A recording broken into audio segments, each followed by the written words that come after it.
Hey guys, YouTuber 100 here. Alright, now down to the top 5 in this countdown of reviews for my picks for top 10 best animated DreamWorks movies. And now here I am with my review for my choice for number 5, which is The Prince of Egypt. So, yeah, Prince of Egypt, this is like a really good film. I mean, yeah, I mean, yeah, when this film came out, like people really did seem to love it. Like critics really were like really like big on this film. Like Siskel and Ebert really loved this movie, and yeah, audiences really seemed to like this film too. And yeah, this film just was like really good. I mean, yeah, this film really just had really everything. Like this film had good animation. Everything was like very nicely drawn. Some really good characters. Good premise to it. Yeah, so yeah, Prince of Egypt overall is a really good film. So, yeah, this film basically is just it's like the story of the Ten Commandments, basically. Yeah, I mean, yeah, because yeah, that's really what this film is. Really, just like an animated adaptation, basically, of the Ten Commandments. And yeah, Nostalgia Critic really has like talked about this film before. Like he actually did like compare this to the Ten Commandments, and he actually said that he thinks that this film is actually better than the Ten Commandments. And yeah, I would like definitely see why. I mean, I understand what he's saying. Like he feels that this one just really does tell the story better, and plus it just like seems more focused. I mean, yeah, because yeah, this film is like shorter than the Ten Commandments, so yeah, I guess like this film is really more focused and it doesn't really like really extend it out really like the Ten Commandments does. And yeah, I just think that overall, yeah, this really just does tell the story better. Yeah, this really is like the story of Moses and stuff, and yeah, the film is really like really well put together. And yeah, the film overall is just like a really good film. So yeah, the film does have like a pretty big cast. I mean, once again, like DreamWorks is going at it with like the big stars in the film. Yeah, the film has like Val Kilmer as Moses, Ralph Fiennes as Ramesses, Michelle Pfeiffer as Zipporah or something, Sandra Bullock as Miriam, Jeff Goldblum as Aaron, Danny Glover as Jethro, Patrick Stewart as Pharaoh Seti, Steve Martin and Martin Short as like the two priests. So yeah, definitely like a pretty big cast for the characters in this film. And yeah, they all do pretty good in this film. And yeah, plus like they really are like really balanced out, and yeah, they are like really well developed in this film. And yeah, just the story in this film overall, it is done really well, and it really like does a good job of like really like telling it from sort of like a different point of view than the Ten Commandments really does. Like this really does like it really does like give like a more like a more like not as like adult oriented. Like Ten Commandments was really like kind of like more geared to adults and stuff with the story that it was telling, like, well, at least like with the point of view of the story that was telling. But with this one was like really more geared to like younger people also, like, and it really does work out. I mean, it's not like with like that animated Mighty Kong film Warner Brothers made, like making a kid-friendly version of King Kong. I mean, yeah, that really just did not work, and it was just like really bad because of like the choices they made and just the way they were telling the story. It's just like really like turned out being like going completely wrong. But here, it's actually done right. Like they actually do like give tell the story of this film from like a really good point of view, and it really does work out. Yeah, this is like a story that actually is done right when it's like told from a different point of view and geared to like younger people.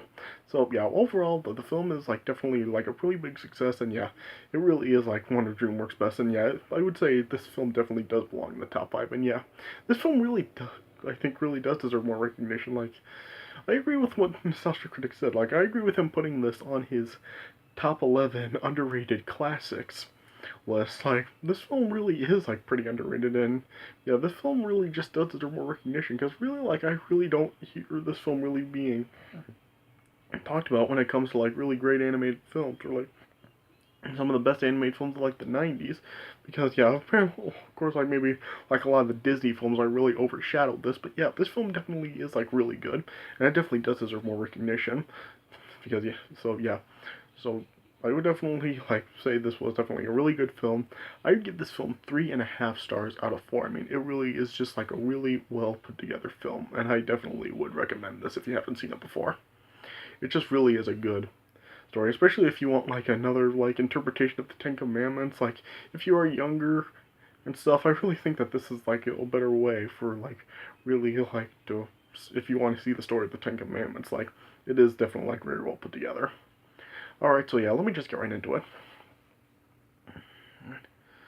So as the movie opens up, it's showing that like the Pharaoh Seti is like ordering like these two newborn Hebrew, well, like yeah, newborn Hebrew boys are being like killed pretty like ruthlessly, and so then like there's a mother that also has like a newborn son, and so then she ends up like placing him in a basket and just setting him afloat down the Nile River and stuff, and then eventually like Miriam ends up like finding the basket as it's like, well, yeah, Miriam, like the mother's other, one of the mother's other children, yeah, she has like two other children, Miriam and Aaron, yeah, and Miriam ends up like seeing the basket like sailing to the Pharaoh's palace, and then yeah, the queen then like finds the baby, and then she decides to adopt the baby and name him Moses, and then it cuts to years later. It shows them like Moses and like his adoptive brother Ramses end up like getting in kind of a bit of trouble because they ended up like destroying a temple as they were like having a misadventure. And then yeah, Moses then just ended up like suggesting to the pharaoh that he should like give Ramses the opportunity to really prove like he is really responsible. And so then yeah, the pharaoh then ended up like naming Ramses the prince, and then like gave him the authority over the temples of Egypt. And then yeah, after that then like like Ramses was then like offered a Midianite woman, Zipporah, and but yeah, Ramses then just ended up like handing Zipporah over to Moses, and yeah, Moses was just really appointed by Ramses as royal chief architect. And yeah, later on that night, then just Zipporah ended up like escaping from the palace, and Moses then like followed. And then, yeah, he eventually ended up running into, like, Miriam and Aaron, now, like, fully grown adults also. But, yeah, of course, like, since Moses was, like, a baby when his mother sent him away, like, he didn't recognize them, of course, yeah. And then, like, Miriam then was just, like, starting to sing, like, a lullaby that the mother had actually sung before. And then, yeah, Moses then ended up, like, recognizing the lullaby. Yeah. And then, yeah, eventually, then just Moses ended up like returning back to the palace, and now like he wanted to return to his familiar surroundings. Yeah. But then, yeah, eventually, like it was he later on like found the truth about his past after a nightmare, and then like and like the Pharaoh then like also like confirmed Moses' past too. Ooh, and then yeah, because yeah, said the Pharaoh then was just like claiming really that Hebrews are just like really only good for slavery and stuff, yeah. Yeah. And then like eventually like the next day like there was like a thing where a Hebrew was like about to an elderly Hebrew was like about to be like whipped by one of the Egyptian guards, but Moses ended up like stopping it, but he also like ended up accidentally like killing the guard by pushing him down to his death. Yeah. And then that's just when like Moses just really just felt like really ashamed of what he did. And then he just ended up like fleeing into exile into the desert. Heard even, and yeah, Ramses like was trying to like plead with Moses to really stay, but yeah, Moses just really didn't listen, and then he just like ran off into the desert into exile. And then eventually, like as Moses was in the desert, he then like saw these like three young girls from brigands, and then like it was then like revealed that Sephora was the older sister of those three girls. But then like Moses ended up like being welcomed by Sephora's father, Jethro, who was the high priest of Midian. Yeah, yeah. Yeah, basically then Jethro then just accepted Moses into their culture. Yeah. And yeah, Moses then was like became a shepherd, and he ended up eventually marrying Sephora.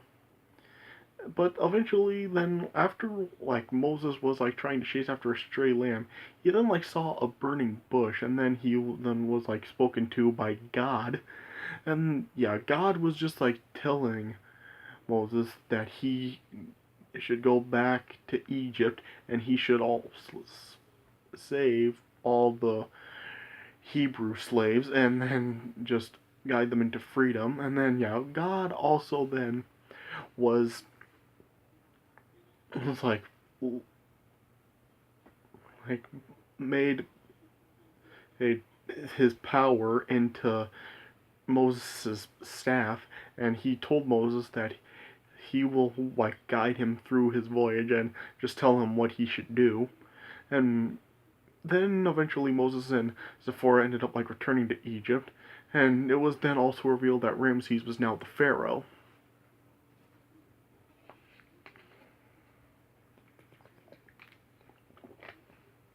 And Moses was like trying to really talk to Ramses and just try to ask him to release the Hebrews and change his staff into an Egyptian cobra to demonstrate his alliance to with God. Yeah. And well, yeah, this was like Moses' his staff. It was changed into a cobra and stuff. Yeah, and then like the two priests were trying to like recreate their transformation also, but then like Moses' snake ended up eating theirs.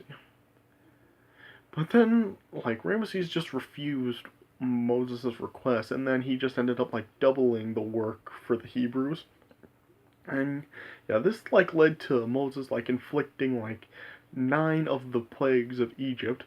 But yeah, Ramesses was still refusing to agree, and then like he just ended up like vowing to Moses that he would never release the Hebrew slaves. Yeah. And then yeah, Moses eventually then just ended up like preparing the Hebrews for like the final plague. And again, he was just like instructing them that to sacrifice a lamb and mark the doorpost with the lamb's blood. Then later that night, like that last plague ended up like killing all the firstborn children in Egypt, which included like Ramesses' son, and like all the Hebrews were of course like spared.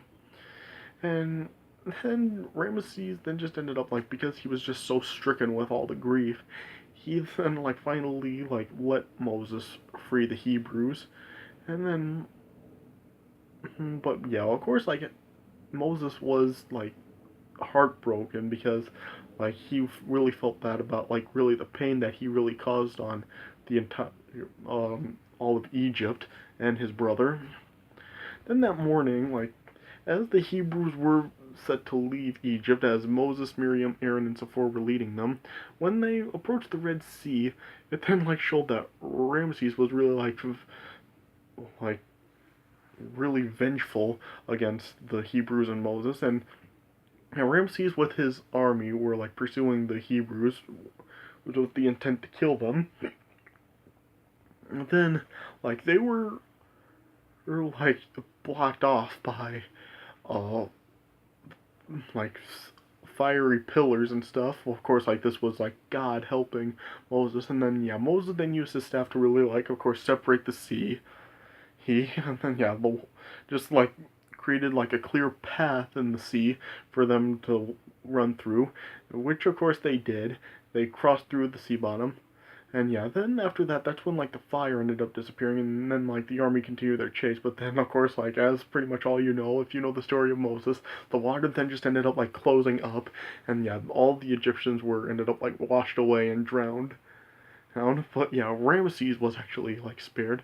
But then, yeah, he was like, of course, like the only one that really was spared from the army.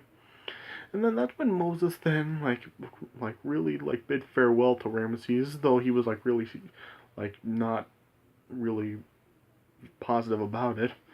And that's when then Moses then ended up like leading like the Hebrews to Mount Sinai. And then that's when like Moses then ended up like receiving the Ten Commandments. And then yeah, after that then that's just how the movie then ended. So yeah, definitely like a really good film. As I said, 3.5 stars out of 4. This is definitely like a really good interpretation of the Moses story. And yeah, as I said before, it is like a good way to really like for younger people to really like learn about the story of like Moses and the Ten Commandments and stuff. So yeah, definitely like a really good movie and a very overlooked, underrated film. Like it is definitely like a lot better than it really does like get the credit for. Like it really is like one of DreamWorks' better movies, and it really is like one of like the real yeah, it really is like one of the most underrated films of like that year. And yeah, it just like is like deserves like a lot more recognition than it gets. Like it definitely does do very good at telling the story, and it has a really good point of view of it. And yeah, just overall, it does do like I think it does tell the story better than the Ten Commandments because it just like really does like focus more on the story as well as like the story between like Moses and Ramses. Like it really does like really focus on the story between the two of them. So yeah, overall I do think that this really does tell the story better than the Ten Commandments does. So yeah, as I said, this one was definitely recommended. If you haven't seen it before, you'll definitely get a lot of enjoyment out of this. Alright, so yeah, that does it for my review of The Prince of Egypt. I hope you guys enjoyed this review. So yeah, thanks for watching, and I'll see you guys later.